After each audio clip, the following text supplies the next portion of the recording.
Hey guys, welcome to my Blender tutorial series, and in this tutorial we'll be going over how to navigate in the viewport in Blender, how to be able to move around and be able to interact with objects. And so our last tutorial was tutorial 0, and we went over how to download, install, and mess with some Blender preferences. This is officially the start of the series, tutorial 1, so let's get right into it. In this tutorial, like I said, we're going to navigate in the viewport. This box right here is the viewport. We'll be going over these other boxes in the next tutorial, which would be about the Blender UI. But for now, this is just navigating in the viewport. To navigate in the viewport, there are 3 very useful keybinds you need to know. This would really help your life if you memorize them and know how to apply them correctly. So, at first, you'd have the middle mouse button. As you can see here, I enabled screencast key so you can see what I'm pressing.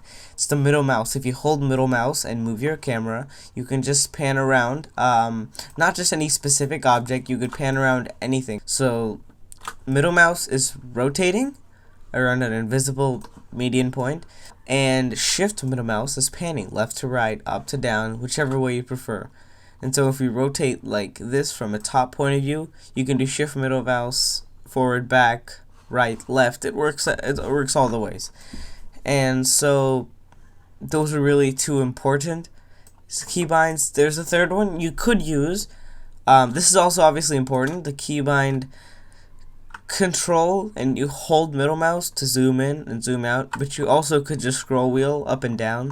You could also press the tilde key, and this is very useful. The tilde key is like the squiggly line on the top left of your keyboard, and if you press it, you could either hold it or you could tap it, and once you tap it, you can, or hold it, you can click on a type of where your camera wants to move. So you can select the left from here by holding tilde and clicking left, or the right of an object, or you can see it from the bottom, or the top, or the front, or the back. It works all the ways.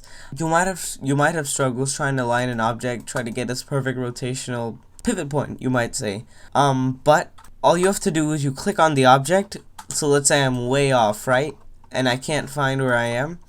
You can go in here, the scene collection. Again, we'll go over it later. You can click on the monkey's name, Suzanne, and then you go back in the viewport, tap tilde, and you click on view selected, and it'll just zip you right back to where Suzanne is. And there's 2 viewing modes which you can view the viewport in. So if you tap 5 from the normal mode, you go to orthographic mode, where depth is not a thing, as you can see.